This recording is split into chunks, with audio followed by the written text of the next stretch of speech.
Yo, what's going on, everybody? This is Shay coming back at y'all with another episode of the Emmaus Proposition.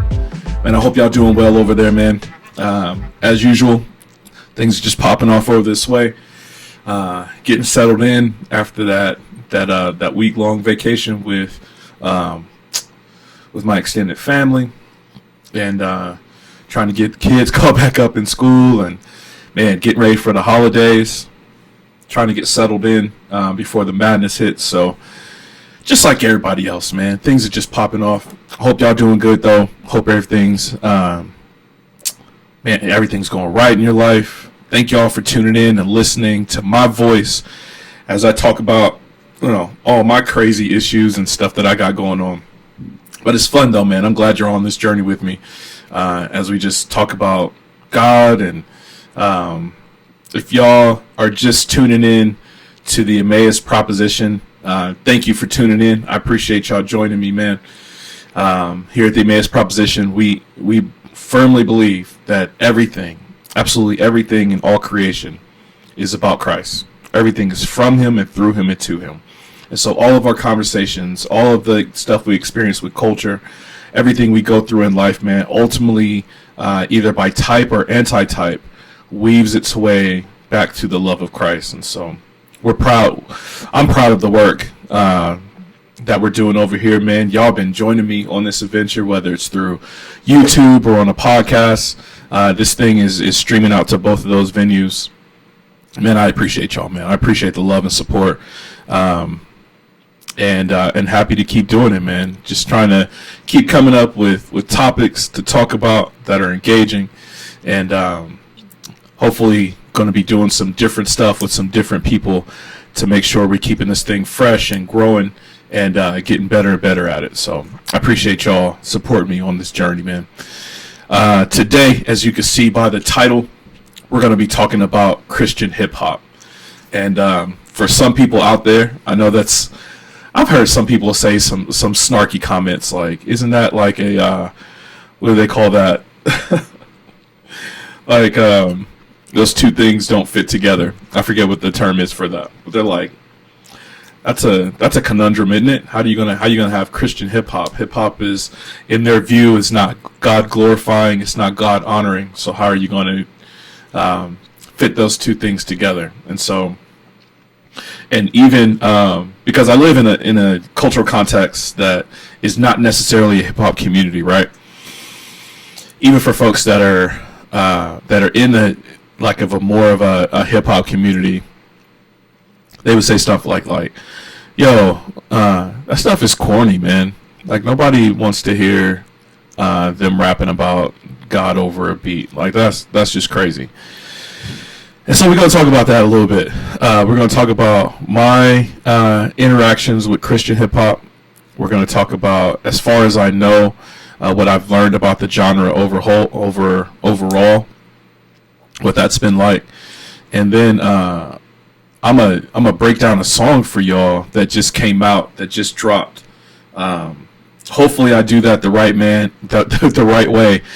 Definitely don't want to get any kind of copyright strikes against me or anything like that, but I've seen other people do reactions to stuff, and I know there's a way to do it. I'm still trying to learn how to do it. I haven't done a hip hop episode since this channel first started, right? I previewed Goody Mob, and I talked a lot about how hip hop has influenced my life, and the culture, the art form, the messaging behind it, how impactful it was for me as a young man. When I got to be a bit older, I was working on a church staff, and the music director at the time came to me and said, yo, I just heard this album and I think you might like it.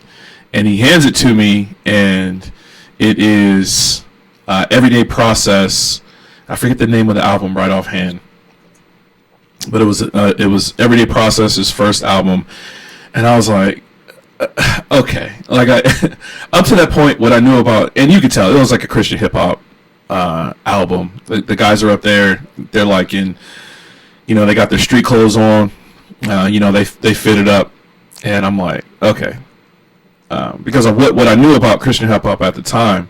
It was like, it was a little bit on the cornier side. You know what I mean? Like, cats were like trying to deliver a message, but I don't think they were all the way caught up with the style and the cadence of where hip hop was at the time. So there was a lot of choppiness as they were trying to figure out, like, how do we fit theology over a hip hop stanza, while trying to like maintain some of the culture of hip hop, but like putting God in the midst of that culture. And I think there was some growing pains with it, right? There was a lot of cats that came out, man, that were loving the Lord, and they grew up loving hip hop. And so what they were trying to do was take that love for something that was cultural. And they knew a lot of cats, like, they were embedded within the culture that they're not going to go to church to listen to stuff, and so they're not going to hear the gospel message. And so they were trying to blend the two things. And over time, man, the genre just got better and better, and cats started putting out better and better products. Cats that were really talented as they were coming through, because what hip hop affords, what hip hop affords the artist is space to tell a complete story, without the need for like chorus and bridges and stuff like that. Like you could just get like bar upon bar upon bar. You can get like 16 bars into like a theological tryst, and it fits within the beat. Like if you try to do that with like a country song, you got to break that up. Like there's not or a pop song or R&B song, like there's bridges and there's chorus and there's all this stuff, and so it doesn't afford you to pack as much in before you have to transition to a new thought. Like you can put a full explanation of a deep theological thought within one stanza of a hip hop song, right? And so I think theology is a perfect mix for what hip hop is trying to do.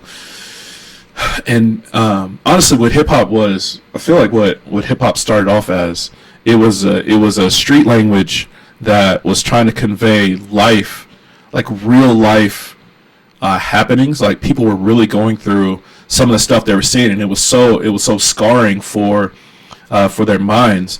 They needed, without having to break up the story, they needed a way to just tell the story, and then maybe put like a chorus or hook or something like that at the end of it. So one of the first hip hop songs I remember listening to was the Furious 5.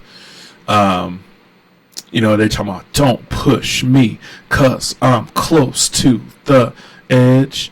I'm trying not to lose my head. Right? So you had that Grandmaster Flash for Furious 5. But with that song, like if you listen to the lyrics of that song, not just the hook that everybody knows, right? If you listen to like the actual lyrics of that song, man, they're describing like devastation. The things that they were seeing through the lens of, late 70s New York City, they weren't pretty, and they were describing like, don't push me because like I feel like I'm about to go crazy. Like this situation almost feels unlivable, and it's juxtaposed, right? Like just listening to his voice, it sounds so. There's a feeling of hopelessness, but there's a feeling at the same time like of almost like simultaneous joy in the midst of it, because he's trying to figure out this world. And so the as he says that, there's like there's a mix that's going on with it. Like there's laughter, but it's not funny laughter. You know what I mean? And so ever since I have been playing around with hip hop in my life, right? And hip hop came into this golden age right around the time that I was a young dude. So hip hop has always been there. And so when it came to Christian hip hop, and I listened to that Everyday Process album, right? I was expecting straight cornball kind of stuff, and listened to that album, and it was like listening to them explain these deep theological truths, man, and the beats and the production wasn't corny. I was hooked. I was hooked instantly, man. Like I was trying to listen to everything I could get my hands on, and there's been all kind of cats out there. Like I said, Everyday Process has been out there. A lot of cats like Lecrae. I'm iffy on Lecrae a lot of times, man. If I'm being honest, I don't. I'm a theological thinker, right? And so Lecrae and a couple of those cats that were coming out with 116, they were good, and I think they were explaining. I think they were a good bridge between people that were coming out of like a harder hip hop background into more of a what does Jesus have to say with some of these issues. Like I think they were a good bridge to that, but I think because I'm such a theological thinker, I've never really gravitated toward most of those cats that were coming out of 116. I think Lecrae being probably the one I listened to the least, just because like watching his career over the years, there's always been like he's always felt like he was 1 foot in, 1 foot out. And I'm not trying to throw shade. I'm just describing like what I was feeling at the time as I was starting to listen to some Christian hip hop, right? But there was other cats out of 116 that were cool. Trip Lee has always been a cat that like, and maybe because he has this southern accent to him, like I've always felt like drawn to him. But he's always been good. Tadashi is one of those other cats that, you know, sometimes listen to, like, especially like Tadashi, man, because they coming out of like Houston, they got these club bangers that is just like, man, if there was such thing as a Christian club, this joint would be popping off right here. Like Tadashi came out with Dum Dum. Dum Dum Dee Dee Dum Dum Dee Dee Dum Dum Dee Dee Dum Dum Dee Dee Doo. Yo, he killed it on that one, right? And Trip Lee, as he came out with a few songs, and they were just like, they were good in deep theological thought, but like because my mind operates the way it was, like I was always like, oh man, like this is good stuff, and I'm glad for it, and I'm thankful for. And matter of fact, there was a lot of cats like KJ52 was early on. Fanatic before his recent walk away, man. Like he just walked away from the faith, and man, I wish he hadn't, because he was coming out with some good stuff. Ambassador came out with a banger on The Thesis. Like that album was priceless to my like settling in to my Christian faith. You know what I'm saying? Because he was just helping me, like, I have this culture and I have this thought process, but I need a way to not have to fully walk away from, like, there has to be some redeemable parts about the way I experience my life, right? And man, that was one of the albums that helped out a lot. And there were some other cats I'm not thinking off right offhand. It'll come to me and I'll bring them up. But so I started listening. I know there were some other cats out there, but I just wasn't hip to them. Like I had stuff that I was like, okay, I like this cadence, I like these bars. There was other cats that I think they were trying to figure out their style, but I didn't want to journey with them. Like there were certain cats that felt more polished, and so I gravitated toward a few of those dudes, right? And then over time, as I'm getting more engrossed in what it could be and what the genre looks like of Christian hip hop, man, I started running into cats like Shylin, Timothy Brindle, Hazakim, Jason, Evangel, and oh my goodness, man! Like these cats are pretty much like pastors that have the gift of rhyme, like just good cadence, good beat. That really, like, they handle the art well. And shoot, man, these cats got together and put out an album called The Church. Had had Stephen the Levite on there, had Timothy Brindle, had Hazakim, had Shylin, and these cats took some theological thoughts and positions from 9 Marks. And 9 Marks is you can go look up. There's books of this author that talks about like the marks of a healthy church, right? And they just went through and made an album on each one of those points that they brought up. And man, the album was fire, man. They talk about like expositional preaching. They talked about church discipline. They talked about conversion. Triple E was on that album talking about conversion. And man, his joint on there, man, it's one of the best things I ever heard out of Triple E, man. Like he was nailing like every theological point, man. And it was so good. Like our need to be converted, our need to be born again. Oh man, it was so good. Shylin came out with, man, at least 3 albums that I would say are just like classic, right? 4, I would say 4 actually, because you had the Attributes of God album where he took like an attribute of God per song and just went through and just rhymed over that, right? He came out with Lyrical Theology 1 and 2, one dealing with the heart, one dealing with the mind. And man, those joints, man, especially on the mind one. And they talk about regeneration and I forget who it was that was on the turntables on that one, but man, it was fantastic, man. Y'all got to go pick up these albums. I can't recommend them enough. And then every Easter, I go back and listen to the Atonement album by Shylin, and man, it just gets me ready for the Easter season as they're talking about like sin, as he's talking about like what Christ did on the cross. There's one song where he has Timothy Brindle on the hook, and he says, "Forever I will tell, in 3 hours Christ suffered more than any sinner ever will in hell." And it's echoing, it's like echoing out, and it's like, oh my goodness, it's such a banger, man. But all kind of cats are out there. Timothy Brindle, Zeta Blacksmith, and Stephen the Levite came out with an album called The Collective, and they actually in the midst of like putting that out and touring for it, they went overseas and just experienced like Israel and like Turkey and different places like that, Ephesus and all that kind of stuff.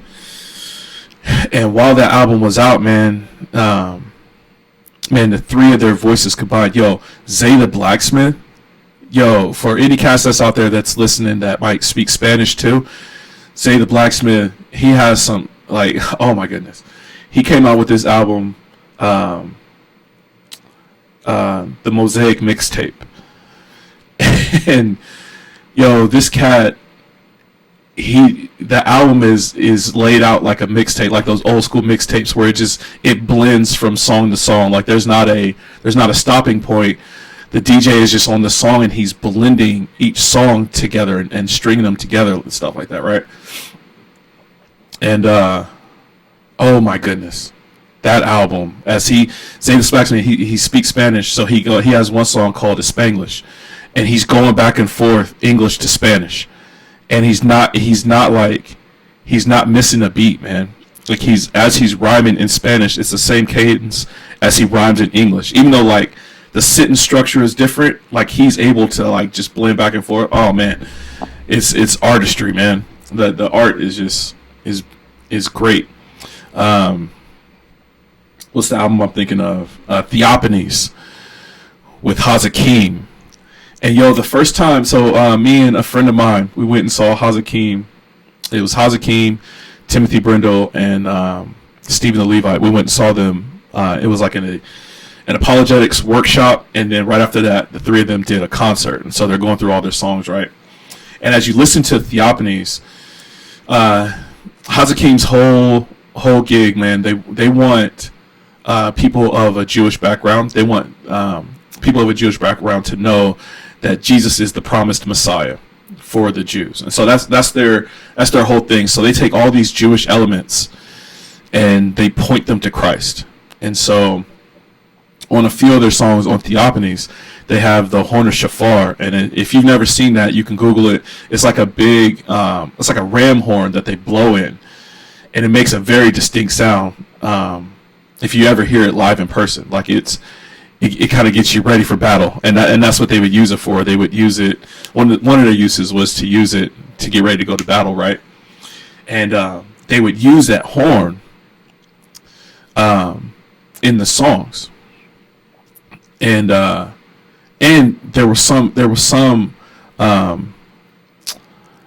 singing part, like they would sing like in the old, like it sounds like that ancient, not even necessarily ancient, but like Jewish hymns, like as they're singing out in their dialect. I always thought that they were just taking like a clip, because that's natural to hip hop, right? Like you take a clip and you rework it into the song and stuff like that.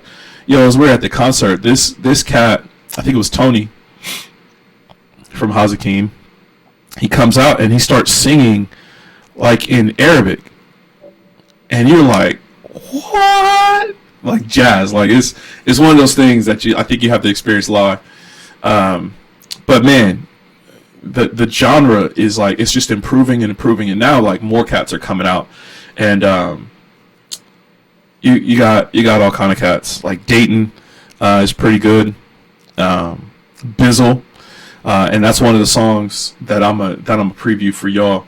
Bizzle is man, hands down, like one of the best lyricists and one of the best like thinkers that I think I've run into. Like this cat is just like, he's just on it, man, and all of his bars are just like they hit you in the gut with truth.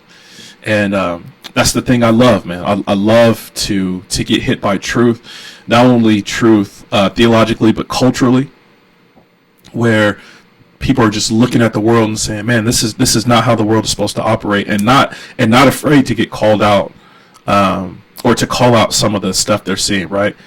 As we see in like Micah, it talks about, what does the Lord require but for us to do justice? Like there's not a way to do justice as we're ignoring like falsehoods.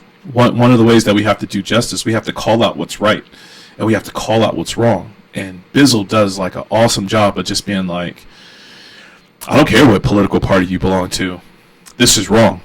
And so that's what I want to do for y'all, man. I want to play a song. I want to react to it.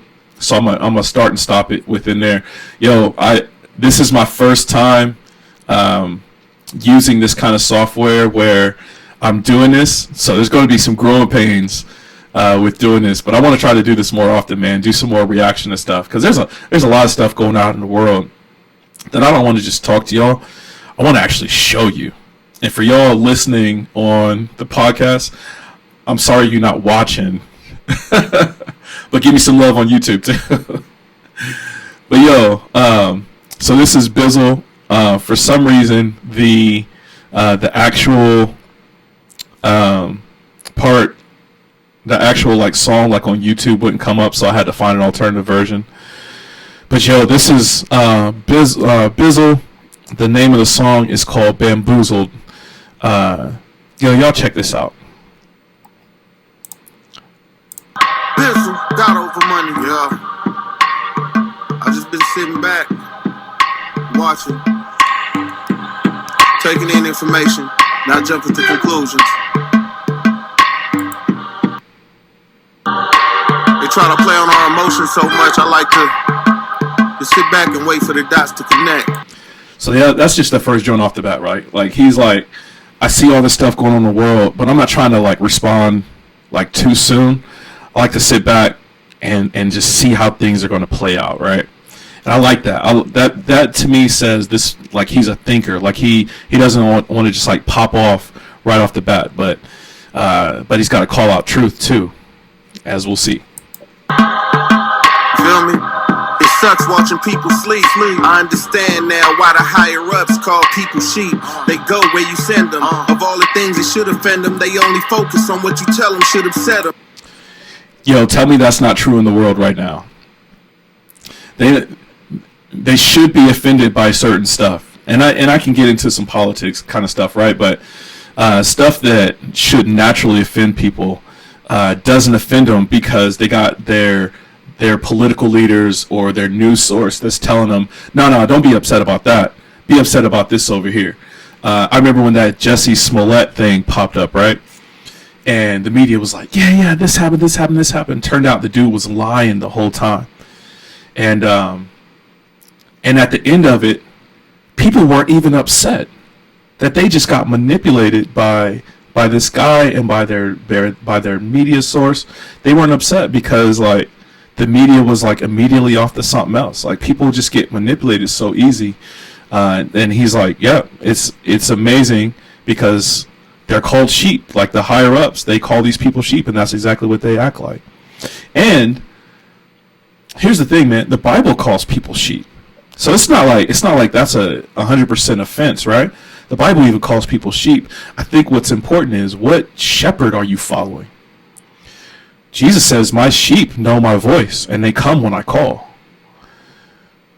But there's a lot of people that are claiming to be a fold of the flock of God, but don't actually know what his voice sounds like because they got all these other sources that are telling them all this other stuff.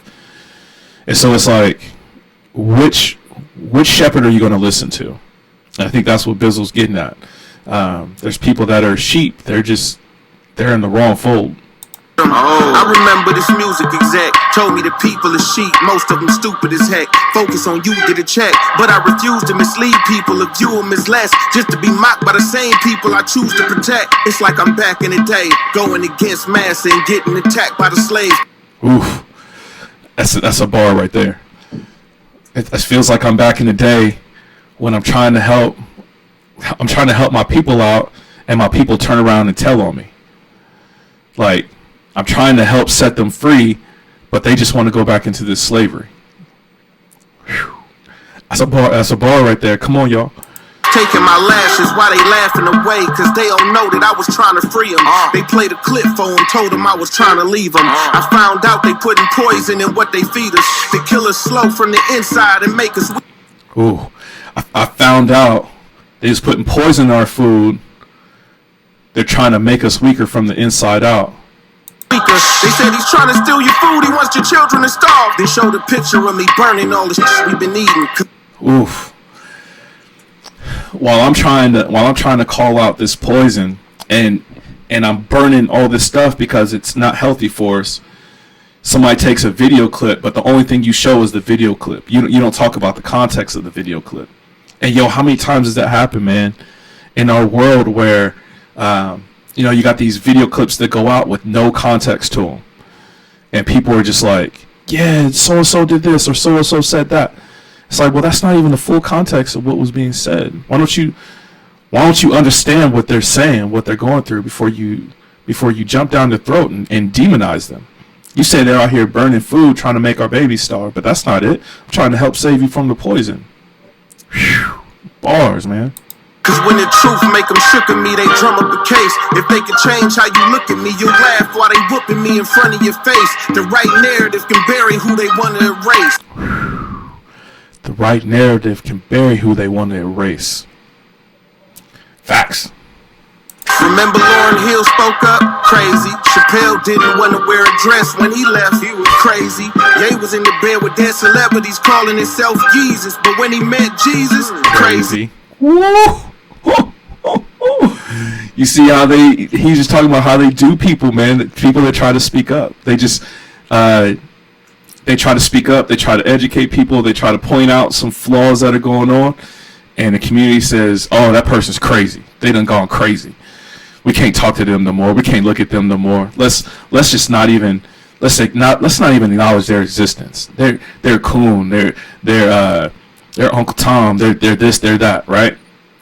Man, it's true. Those are facts right there. Trump was they buddy. They all got money. Before he ran for president, these same folks loved him. I wonder what changed though. Is it cause he racist or wouldn't light the White House up like a rainbow? Woo! Was it cause he was racist that people don't like him? Or cause he didn't bow to a particular agenda?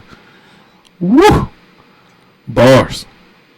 You don't find it funny that the same Grammys and Oscars we call racist claim to hate him because of that? A whole industry that promotes evil consistently. Now they hate evil and shame people who disagree. Oof. The same industry that loves evil, promotes evil in any way they can, all kind of evil, killing children, murdering people, stealing stuff. The same people that promote evil now want to call out somebody else for being evil. Oof. Come on, man. Some of that he bring on himself, and so do Yato. You can't meet with him, agree with him, or say his name. No. Can't even talk to him. Can't have a conversation with him. You just gotta call him crazy and just put him aside. He would call you a coon, Uncle Tom, and say you ain't black. You wonder why Joe Biden felt comfortable enough to say. Ooh. I think he said, if you don't vote for me, you ain't black. And he was comfortable saying it. Right? But the other side can't say it. Whew. These are bars, man. Man, this joint hit me deep. So I'm hoping it's hitting y'all deep too. Say that? Isn't that the same way used to manipulate cats, calling you homophobic when you don't agree with they plans? Black folks running the same plays the gays ran, cause black lives didn't matter till we shook they hand. Then it was first gay NFL player black, then it was first gay NBA player black, then they had a wedding at the Grammys presented by him and a black rapper, and guess who officiated that? A black woman. They used our oppression as a tool for protection. Ooh, they used our oppression as a tool for protection. Yo, and I'm gonna say this, man. Like, there's a lot of people that come through, and this is what hip hop does, right? Hip hop doesn't pull any punches. So if like you're offended at the song, then the song does its job. Like it's almost like that's what the art form was originally designed for. It was like shock and awe kind of thing, but it was laced with truth. And so I was telling my wife the other day, there's certain people that have latched on to black people's pain and use it as a way to further their own plans. And that's exactly what Bizzle was talking about, man. These are bars right here. Sympathy is a weapon, just like you. I see the dots start connecting as these fake Jews call Ye anti-Semitic. History of oppression, you can't disagree with them. Sympathy is a weapon. If you do, you mistreating them. They rip the black billionaire in front of your face to say no matter how rich you get, stay in your place, nigga. Promote sex, drugs, murder on the daily. You can kill babies. You can say a man got pregnant by a lady. Wow, yeah, where our world is right now. You can just kill babies. Matter of fact, there's been some laws passed here recently. I want to say in like Montana or Wyoming or something like that. They just passed a law that if a baby is born, and maybe I'm wrong by this, y'all can fact check me if you want to. Let me know if I'm wrong. But I want to say they just passed a law that said if the baby is born after a mishandled abortion, that you could just let it lay there until it does die. And yo, man, this isn't like a physical warfare that, like, this isn't a matter of like just physical stuff that's happening in our world, man. These are spiritual battles, man. Like, there was a demonic spirit that was behind the god of like Chemosh, or Molech, where they would build statues and light a fire up underneath the statue, and they put their baby on the statues. The same spirit that was at work within that is the same spirit that's at work right now, man. People are glorifying their own self-worship. They are heating this to their heart. This is going to affect my life in some kind of way. That's a spiritual matter. This is a spiritual battle, and we can just kill the babies. We can also just say, you know what? Let's just flip reality all the way around and say that a man could be a woman. Like, 2 is actually 3. It's wild, and you know, I'm glad cats like this are calling out the truth. I pray to God that more people listen. I know that there's certain beef going on right now. Like, Jewish people are listening to some stuff that's being said about them, and they're like, we're not having it. This is all anti-Semitic. And there's people that are like, well, We're not trying to be anti-Semitic. Like, we're not against you, but we do have to call out stuff that's happening. Nobody's above somebody calling attention to stuff that they see with their very own eyes. Like, that's not trying to be anti-Semitic. It's just saying what people see. And so there's some people that don't like that, and hopefully this video doesn't get struck down, because I'm not saying one way or another. I'm just saying, like, conversations need to happen. How about that? How about that? Really? The things that you can't say don't make you question why what you can say is grave. You ever wonder why the things you can't say are okay? The things you can say are okay, but the things you can't will get you canceled. Like, there's certain stuff you can't say because society will just come against you. They'll call it like hot takes or something like that, or they'll, well, that's a hot take, or they just get mad and try to turn you over to whatever authority they can appeal to. It's a crazy, messed up world right now. I'm a killer nigga, I'm a killer Jew. One of those are wrong, one of those are cool. One of those will get a rich black man canceled. The other one will put a new Grammy on his mantle. But what do I know? I'm just a Christian rapper, black entrepreneur, black father active, black husband rapping like he care about a black life, black philanthropist, water to Africa and the Flint, black man of God with a catalog your children can rap along with in the car with you. Oh, I'm just a rapper who has a catalog that you can listen to this stuff while the kids are in the car with you. Like, you ain't gotta. I'm an artist that I don't have to hide what I'm writing. A lot of hip hop, like, you can't. You'll rhyme it, cats will rhyme it, but they're like, I ain't gonna let my kids listen to it. He's like, nah, I'm trying to keep it on the up. Bars. And it's what you saying. And I ain't saying this so y'all support me. I'm just trying to show you what y'all been calling corny. People remember the narrative is imperative. What other reason would Jews flip on Jesus and choose Barabbas? What other reason would the people of God flip on Jesus and choose therapists? What other reason? And he's going to call back to it in a minute. Like, why? What would make the people of God, choose Barabbas instead of Jesus? What spiritual force is at work that's still even now today? What makes the Christian community prefer a therapist over the life-giving, life-originating measures of Christ himself? It's a spiritual battle. Still choosing the killers over the healers, huh? We still follow whatever leaders they give us, huh? Look at the ones with the most influence. They won't go against the grain. They paid to make the grain look doper to us. I digress, y'all. Yo, so when they were coming out with the COVID joint, I remember when I first had my alarm set off, they had Manny Fresh and Juvenile and them come out with Vax That Thing Up. And just recently, man, when they were trying to get people to vote, they pulled out Trina and some other cat. I don't even know who that cat is. No voting, no vucking. And I'm like, what is happening? But like he's saying, like, in order to make it cool to us, they'll pull out like these community leaders and convince them it's cool, so then they can manipulate the people that are up under them, knowing it's not cool, because people have minds for themselves. But because these people who they think are cool, because they're popular, if they say it's cool, then I must be wrong. So I'm gonna just change my mind to follow what's popular.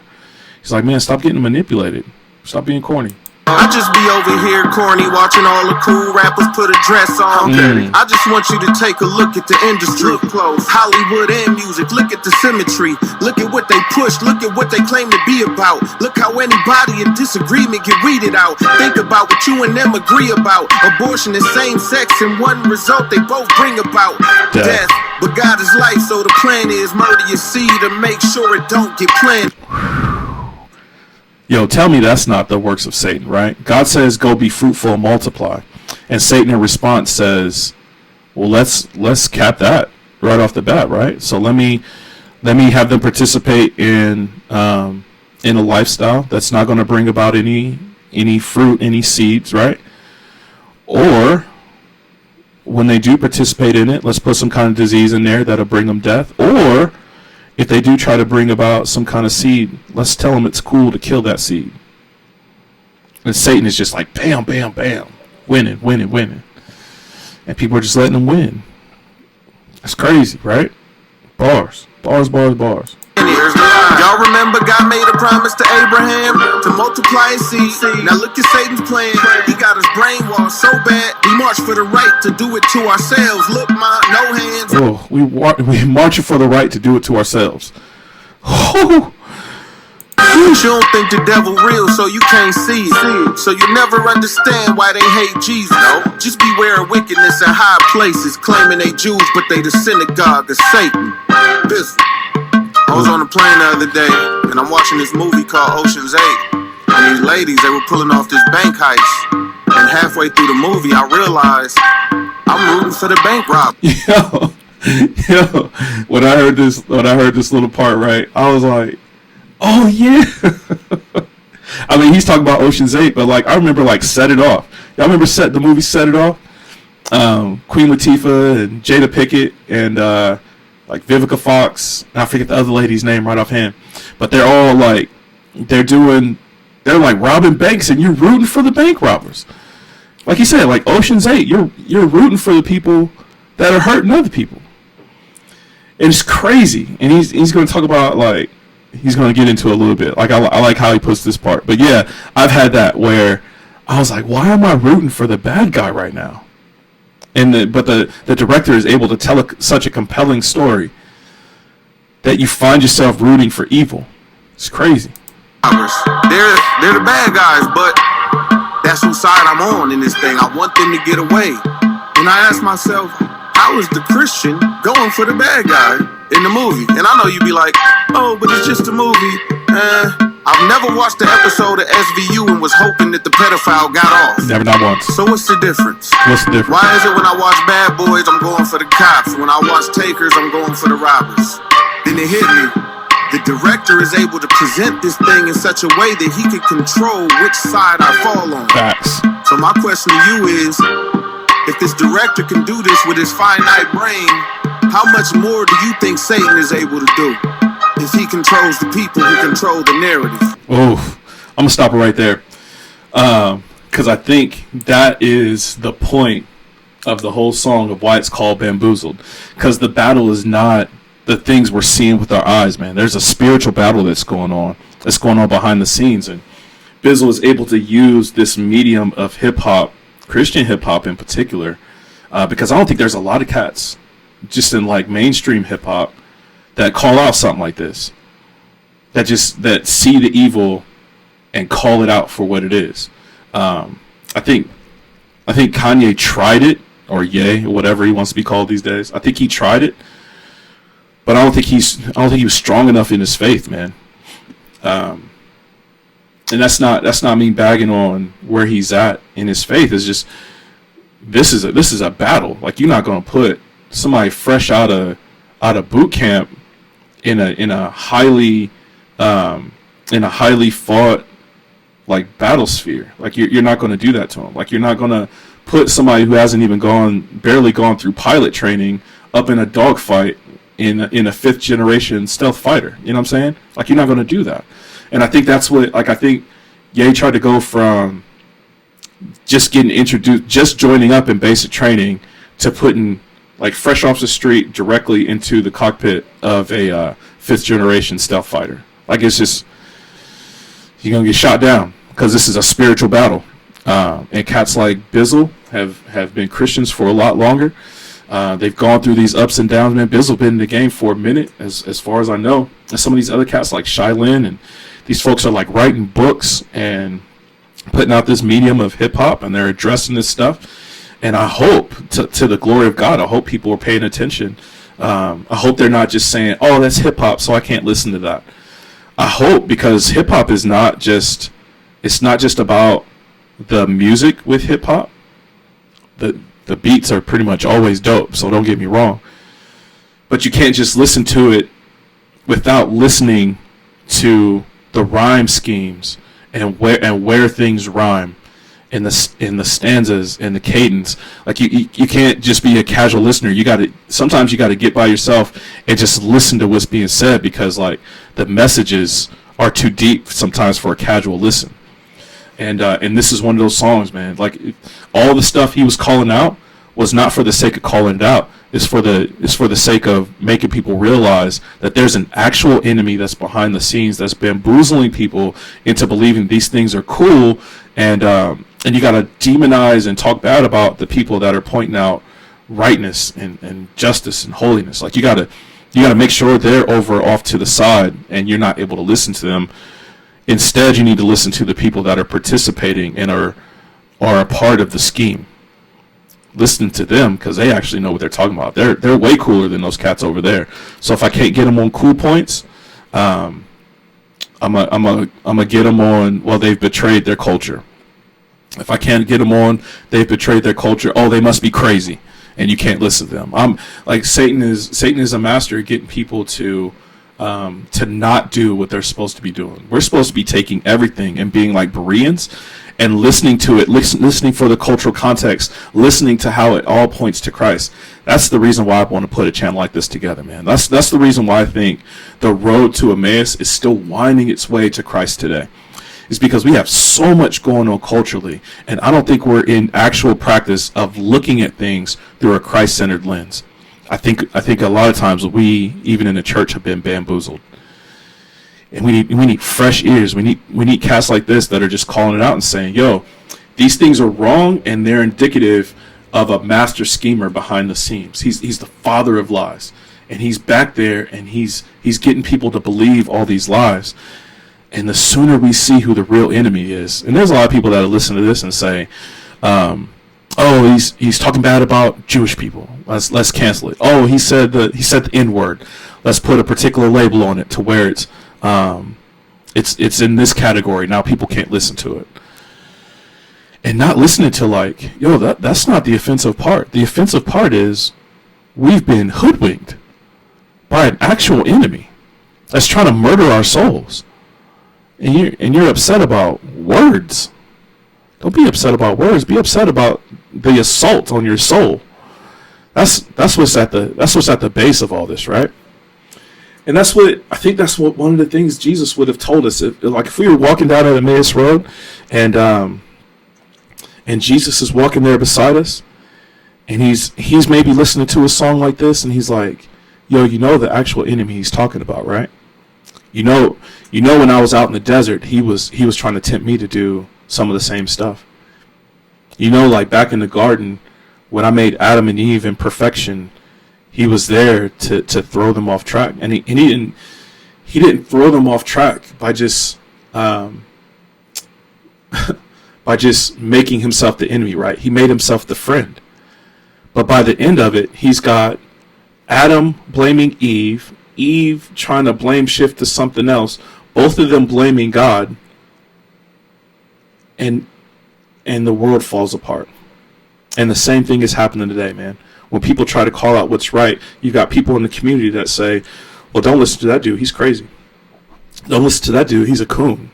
Like he's a Uncle Tom. He's basically an Oreo. Black on the outside, white on the inside. Don't listen to that. Don't listen to that girl. She might sound educated, but she's stupid. Same thing with that Adam and Eve did, man. Trying to blame shift as opposed to just taking the truth that's laid out in front of them, seeing who the real actual enemy is, and then using or asking God for the power to fight against those enemies. Asking God to God, I don't have the tools to fight this enemy. I need you to fight this battle for me. And God said, vengeance belongs to me. I'll fight this battle for you. I just need my people to believe and trust in me. You want to know what you could do to work for me? Believe. Believe in my son.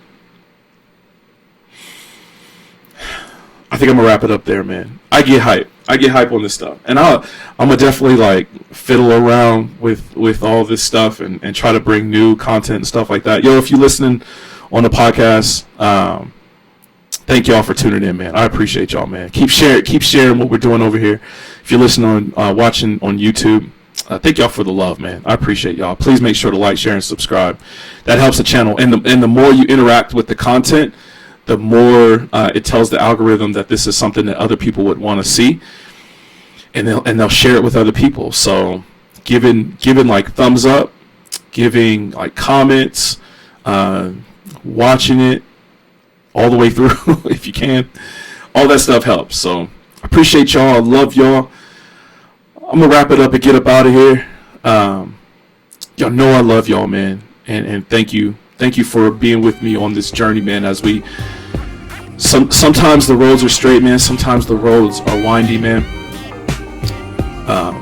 But we love Jesus, and He's gonna come to make all things right. So I love y'all. Thank you for tuning in to the Emmaus Proposition, and yo, until next time, grace and peace.